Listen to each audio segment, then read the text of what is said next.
बिस्मिल्लाहिर्रहमानिर्रहीम। बाप ने एक बेटे को हिबा कर दिया। बाप का कहना है कि बेटे ने ज़बरदस्ती हिबा पर साइन करवाए थे और बेटियां जो उसकी दो थी उनको महरूम कर दिया गया। दो बेटे थे, एक बेटी थी।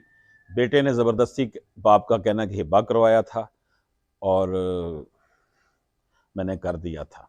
बेटियां महरूम हो गई।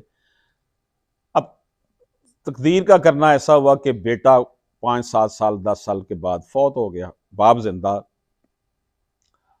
अब बेटे के फौत होने के बाद ज़ाहिरा बेटा तो फौत हो गया, अब उसके पोते पोतियां हैं, उनके कब्जे में सारी प्रॉपर्टी है।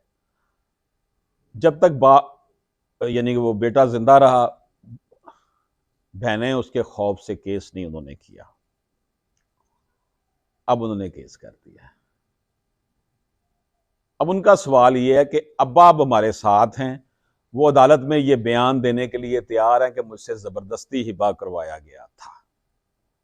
अब यहां सवाल पैदा होता है कि क्या जब वो शख्स जिंदा था जिसको हिबा किया गया था, वो उस वक्त तो बाबा जी ने उसके होते हुए केस नहीं किया, जब वो फौत हो गया फिर केस किया है, तो क्या अब बाबा जी ने जो हिबा किया हुआ वो कैंसिल हो जाएगा और बेटियों को भी हिस्सा मिल सकेगा? ये सवाल हमारे सामने है। थोड़ा लंबा हो गया, माजरत चाहता हूँ सवाल। देखिए बात यह है, वो हिबा की जो कंटेंट्स हैं ना, जब हिबा किया जाता है तो उसमें ऑफर एक्सेप्टेंस है, डिलीवरी या पोजेशन है, और इसके साथ साथ ये है कि जो लोग उस हिबा की वजह से मुतासर हो रहे हैं उनको किया जाता है, नोटिस किया जाता है। मसलन बेटियों को क्या नोटिस किए गए थे कि आपका वालिद इनको हिबा कर रहा है, आकर आप भी देखें, जो इस केस में नहीं हुआ। इसलिए हिबा के टूटने के चांसेस बहुत ज़्यादा हैं, बल्कि 100% हैं, क्योंकि ये अनड्यू इन्फ्लुएंस, मिस रिप्रेजेंटेशन और फ्रॉड के साथ जो भी ट्रांजैक्शन की जाती है उस ट्रांजैक्शन को नल एंड वाइड करार दे दिया जाता है।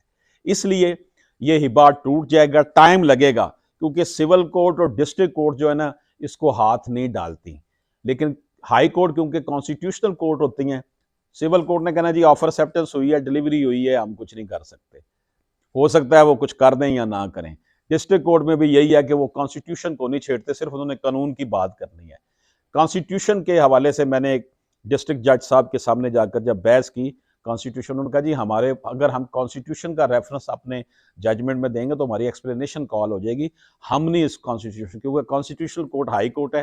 तो मैं आपको ये यकीन दिलाता हूँ कि इंशाल्लाह ताला जल्द या बदेर फैसला ये होगा कि हिबा टूट जाएगा, बेटियों को भी हिस्सा मिलेगा, बेटे की औलाद को भी वो हिस्सा मिलेगा जो बेटे का बनता होगा।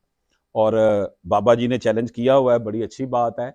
और इंशाल्लाह ताला ये टाइम जो अनड्यू इन्फ्लुएंस और मिस रिप्रेजेंटेशन की वजह से उन्होंने जो हिबा कर दिया था वो कैंसिल हो जाएगा। बस हौसले से काम लेना है। सिविल कोर्ट, डिस्ट्रिक्ट कोर्ट और ये हाई कोर्ट तक चलेगा। जिसने भी केस करना होता है ना, वो ये सोच कर आए कि हाई कोर्ट में जाकर इसकी जो है ना वो फेट जो है ना वो डिटरमिन होनी है। इजाज़त दीजिए, अल्लाह हाफिज़।